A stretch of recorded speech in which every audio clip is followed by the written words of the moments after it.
Marathon ചർച്ചകൾക്കൊടുവിൽ V D. Satheesan മന്ത്രിസഭയ്ക്ക് അന്തിമ രൂപം. കോൺഗ്രസിൽ നിന്ന് മുഖ്യമന്ത്രി ഉൾപ്പെടെ 12 പേർ സത്യപ്രതിജ്ഞ ചെയ്യും. രമേശ് ചെന്നിത്തലയും സണ്ണി ജോസഫും കെ മുരളീധരനും മന്ത്രിമാരാകും. ബിന്ദു കൃഷ്ണയും കെ തുളസിയുമാണ് വനിതാ മുഖങ്ങൾ. മന്ത്രിസഭയിൽ 14 പേർ പുതുമുഖങ്ങളാണ്. നിയുക്ത മുഖ്യമന്ത്രി വി.ഡി. സതീശൻ ലോക്ഭവനിലെത്തി ഗവർണർക്ക് പട്ടിക കൈമാറി. പൊതുഭരണ വകുപ്പിന് പുറമെ ധനകാര്യവും തുറമുഖ വകുപ്പും മുഖ്യമന്ത്രി തന്നെ വഹിക്കും. ആഭ്യന്തരവും വിജിലൻസും രമേശ് ചെന്നിത്തല കൈകാര്യം ചെയ്യും.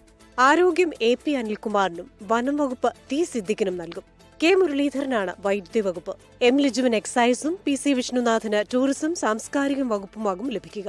അവസാന നിമിഷം സർപ്രൈസ് എൻട്രി നടത്തിയ O.J. ജനീഷിനാണ് യുവജനക്ഷേമ വകുപ്പ്. റോജി M. ജോണും മന്ത്രിസഭയിൽ ഇടം പിടിച്ചു. Shri P.K. Kunhalikutty, Shri Ramesh Chennithala, Shri Sunny Joseph, Shri K Muraleedharan, Shri Mons Joseph, Shri Shibu baby John, Shri Anoop Jacob, Shri C.P. John, Shrimati K.A. തുളസി. ബിന്ദു കൃഷ്ണയും K.A. തുളസിയുമായി മന്ത്രിസഭയിലെ സ്ത്രീ പ്രാതിനിധ്യം. P.K. Kunhalikutty, P.K. Basheer, N. Shamsuddin, K.M. Shaji, V.E. Abdul Gafoor എന്നിവരാണ് ലീഗിന്റെ മന്ത്രിമാർ. 2.5 വർഷം കഴിഞ്ഞാൽ പാറക്കൽ അബ്ദുള്ള മന്ത്രിയാകും. അടുത്ത 2.5 വർഷം കഴിഞ്ഞാൽ കോഴിക്കോട് ജില്ലക്ക് ഇപ്പോൾ ഞങ്ങൾക്ക് പ്രതിനിധികൾ കൊടുക്കാൻ പറ്റിയിട്ടില്ല. അപ്പോൾ അടുത്ത 2.5 വർഷം കഴിഞ്ഞാൽ കോഴിക്കോട് ജില്ലയിലേക്ക് മുസ്ലിം ലീഗിൻ്റെ ഒരു മന്ത്രി ഉണ്ടാകും.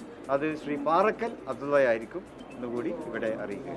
കേരള കോൺഗ്രസിൽ നിന്ന് മോൻസ് ജോസഫ് മന്ത്രിയാകും. ജലവിഭവ വകുപ്പായിരിക്കും മോൻസിന് ലഭിക്കുക. RSPയിൽ നിന്ന് ഷിബു ബേബി ജോണും CMPയിലെ C.P. ജോണും മന്ത്രിമാരാകും. കേരള കോൺഗ്രസ് ജേക്കബ് ഗ്രൂപ്പിലെ അനൂപ് ജേക്കബിനെ ഉൾപ്പെടുത്തിയപ്പോൾ മാണി C. കാപ്പൻ പട്ടികയിൽ ഉൾപ്പെട്ടില്ല. തിരുവഞ്ചൂർ രാധാകൃഷ്ണൻ സ്പീക്കർ സ്ഥാനാർത്ഥിയും ഷാനിമോൾ ഉസ്മാൻ ഡെപ്യൂട്ടി സ്പീക്കർ സ്ഥാനാർത്ഥിയുമാകും. അബു ജോൺ ജോസഫാണ് ചീഫ് വിപ്പ്. News desk 24.